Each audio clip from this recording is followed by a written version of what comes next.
यह वही रास्ता है जिसकी तुमने वर्षों से प्रार्थना की थी। जब तुम प्रार्थना करते हो तो केवल शब्द मत बोलो, भाव से जुड़ो। मुझे दिखावे की भक्ति नहीं चाहिए, मुझे सच्चा हृदय चाहिए, बस उतना ही काफी है। यदि तुम्हें लगता है कि यह संदेश तुम्हारे जीवन में प्रकाश ला रहा है तो तुम स्वेच्छा से क्यूआर के माध्यम से सहयोग कर सकते हो। तुम्हारी छोटी सी श्रद्धा भी इस सेवा को आगे बढ़ाने में सहायक बनती है। आज मैं तुम्हें एक और बात बताऊं। तुम जितना सोचते हो उससे कहीं अधिक मजबूत हो।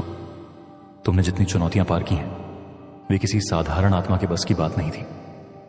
तुम विशेष हो, तुम्हारी किस्मत बंद नहीं है, बस तुम्हारा धैर्य परीक्षा में है। हर परीक्षा का अंत होता है और अंत के बाद पुरस्कार भी आता है। तैयार रहो, तुम्हारा समय निकट है।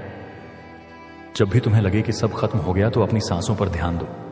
जब तक सांस है आशा है, और जहां आशा है वहां मैं हूं। तुम्हारे घर में जो नकारात्मकता फैली हुई है वह स्थायी नहीं है। कुछ ही समय में वातावरण बदलेगा। एक शुभ समाचार घर की हवा को हल्का करेगा। बस विश्वास बनाए रखो। यदि तुम इस आध्यात्मिक यात्रा में सहभागी बनना चाहते हो और इस संदेश को निरंतर सुनना चाहते हो तो अपनी श्रद्धा अनुसार क्यूआर द्वारा स्वेच्छा से सहयोग कर सकते हो। कोई बाध्यता नहीं, केवल प्रेम और विश्वास।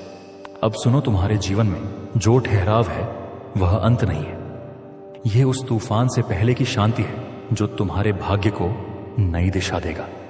तुम्हें बस स्थिर रहना है। तुम बार बार पीछे मुड़कर देखते हो, पुरानी यादों में उलझ जाते हो।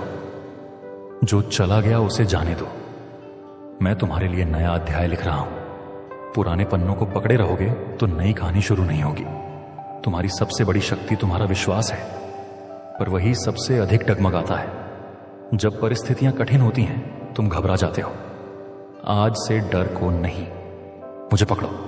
तुम्हारी प्रार्थनाएं व्यर्थ नहीं जाती।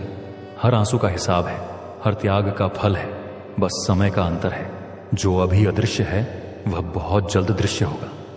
यदि यह संदेश तुम्हारे हृदय में आशा जगा रहा है और तुम इस आध्यात्मिक सेवा को आगे बढ़ते देखना चाहते हो तो अपनी श्रद्धा अनुसार क्यूआर के माध्यम से स्वेच्छा से सहयोग कर सकते हो। यह प्रेम का छोटा सा योगदान है, बाध्यता नहीं। तुम्हारे घर में जो तनाव है वह स्थायी नहीं है। मैं वातावरण बदल रहा हूं। धीरे धीरे गलतफहमियां हटेंगी। एक सच्ची बातचीत सब कुछ हल्का कर देगी।